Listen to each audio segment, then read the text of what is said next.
I have a question about, which is on topic, about and my worry wouldn't be about the future of Edinburgh. I think the future of Edinburgh is very much in keeping with the future of, at least in a sense of what we're going to want from culture and entertainment as a society.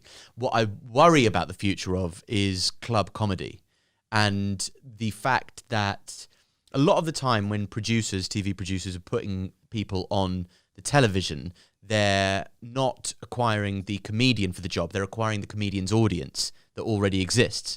They don't want... It's not necessarily based on talent. They go, it's like my joke... sorry to quote myself, but it's funny.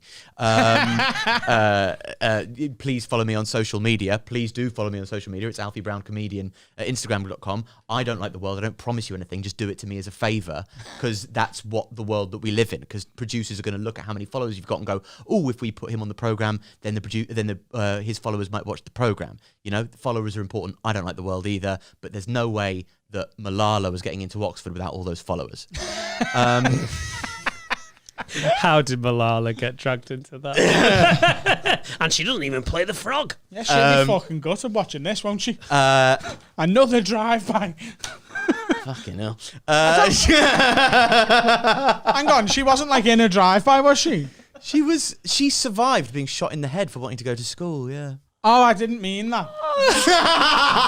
As soon as you said drive-by, I didn't mean that. I meant like just because drive-by is like yeah. You're singing Blue, were you? You meant I genuinely you meant the banter drive-by. Yeah, I had no idea she'd been shot ever in Pakistan. All I know about Malala is that she was a clever little girl who went to Oxford. Yeah, great save. That's all I knew, genuinely. I don't look into shit. I watch her Instagrams now. She's had her lips done. And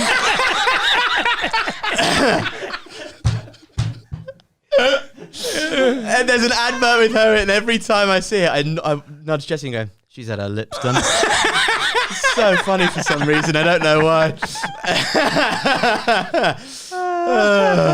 What was your question?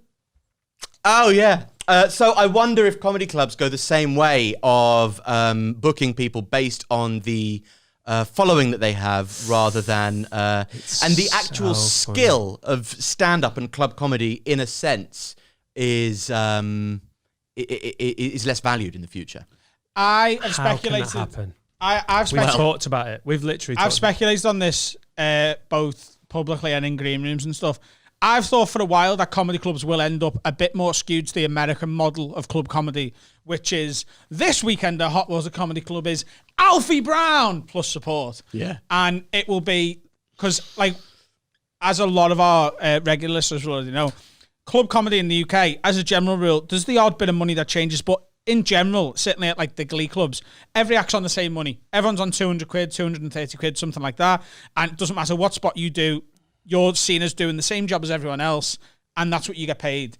And it's sort of seen as a fair way to do it. Occasionally there'll be a club where the middle spot gets a bit less because they're a less experienced act, and maybe sometimes the headliner gets a little bit more, or the compere does because they're there all night. But in general, the idea for club comics in the UK is that everyone gets a similar fee. I think it will end up a bit more Alfie Brown plus support, where a headliner is on 500 quid and the supports are on 120 instead of everyone being on 200. This is why I disagree, because most clubs already have supports on 120, 140 and a compare. And do they? I mean, the stand does. So say the Frog. Say we use the Frog in Manchester as an example. Like, the headliner will get 500. Shouldn't use of any that's more culturally important. Okay. I thought you were having a dig, and actually, you're on their side. If you put the headliner's fee up to 500... What are you dropping? It's 160 to middle, 160 to support, 200 to compare. What's getting dropped? I think the compare will go down to 150, and I think the two supports will be 100 quid. So you're going to pay the headliner 450, and that act, in theory, can bring tickets in. Yeah. Yeah. So why would they not want to just do their tour show? Because, like, if they toured at a venue of the Frog size, then they might not fill it. They might make less than 400 quid from a tour show. But who are we talking about? More regularly than they can tour, and they can try out new stuff. They should be at a level whereby they can. I can't see. I mean, I don't like it, and I don't think can't it'll see work. this as an industry thing, because in Britain, everyone can drive to every gig. There are loads of comics, and you can, within the day, drive for 60 quid of diesel to most gigs around the country. In the States, not only is it a cultural thing of like, you know, this is how their clubs do. We have guys who sell, so like Theo Von or like Santino, or that level of like not superstar, but getting up there, will have the weekend in Tampa, and they'll play Thursday, Friday, Saturday. They'll be flown in, they'll get $5,000, and the support acts are local. How does that work in this country when it's all localized? And the Frog, I've been there where someone from TV who's got a bit of a following because of TV is headlining over acts that are better at playing the Frog. And as you all know, it's a fucking arse over tit night. Yeah. It doesn't. The clubs hate that. They want the headliner to be the best act. Yeah, 100%. But that I'm not saying this is going to happen early next year. I just think it's heading that way, and it'll be down to the sales. There's so many comedians now, so many of them are on social media, and so many of them are amassing social media followings.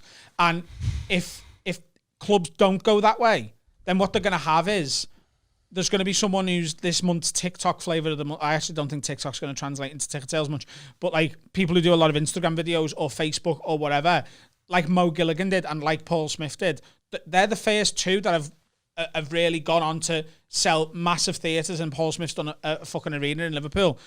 In 5-10 years' time, there's going to be 200 of them. Do you know what I mean? It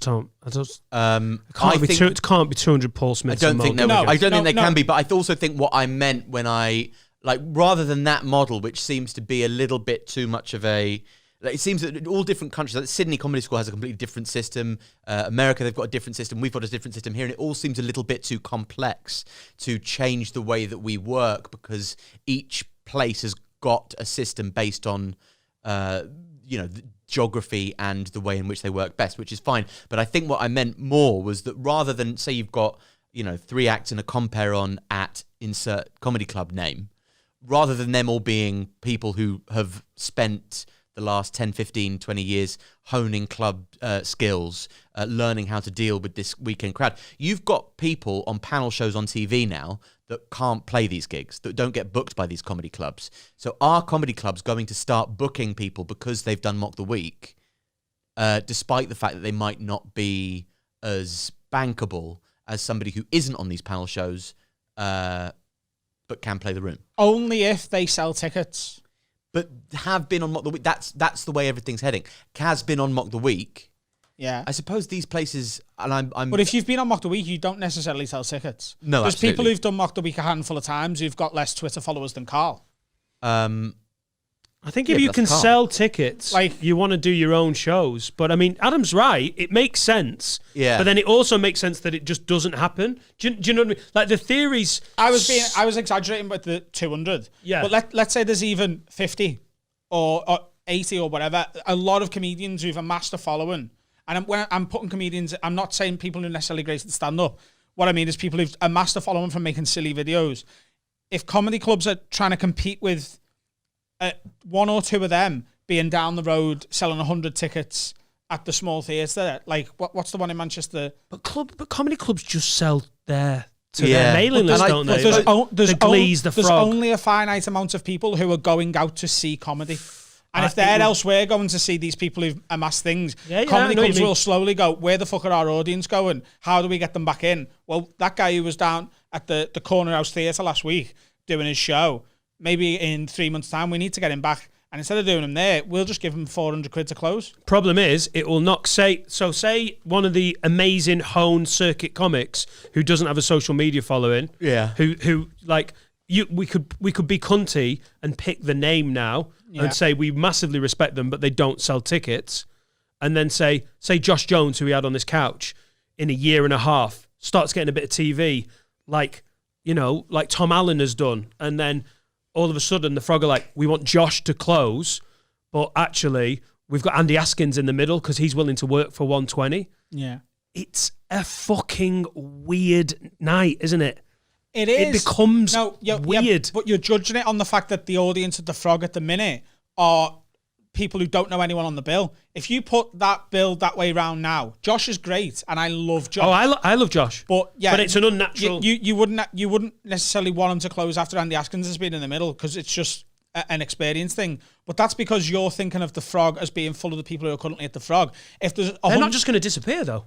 No, but if you're booking Josh Jones to close on the reasons I'm saying, it's because you think half the room are going to be there for Josh. And if you have half the room there for Josh, then that balance is then the right way around. But then you've got half of the room that are just there because it's the Frog and it's been there 25 years and it's Gemma's birthday. And half of them will still think Josh is good. And and laughter's infectious, and the other half of the room being there for the...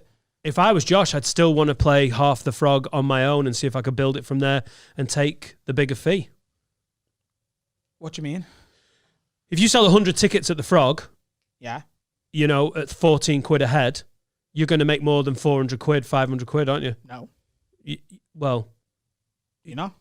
If you sell 100 tickets at the Frog at 14 quid, that's 1,400 quid. By the time you've paid promotion, by the time you've paid for your agent's fee, by the time you've paid for flyers, posters, the Frog's taken their cut and paid for the support act, you're not making more than I'm speculating that the Frog would pay you. Really? You're not. Out of 1,400 quid. I think if you were doing it as part of... Because but the cost of the flyers and the person and wouldn't factor in... You'd be doing it across a tour. So you would probably make more if you've got a good deal and your tour person wasn't fleecing you. I'm not just... Adam's, I get it. You get roughly a third of the gross as the act when you tour. Right, so 1,400 quid, roughly a third of that is about 470, 480 quid. Yeah, but then Josh is taking all the risk of putting that tour show on. But then there's a risk if you're getting booked for selling those tickets at a headline act on a Saturday night. If it's roughly the same money, I'd rather do a one-man show. I wouldn't. You wouldn't?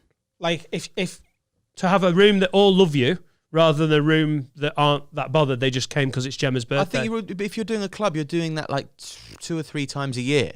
So that's and you're doing a tour show. I see the reasoning. I just can't see how this is going to play out. I might be dead wrong. And like I say, I don't think this will be next year or the year after. I'm saying it fucking better not be. I need some gigs, mate. 5, 6, 7, 8 years down the line, I think that's where it's going. He's organising some gigs if you want one. I'm on. Okay, good. I'm on. I'm taking a third of the gross. And you're already sort of seeing it. It's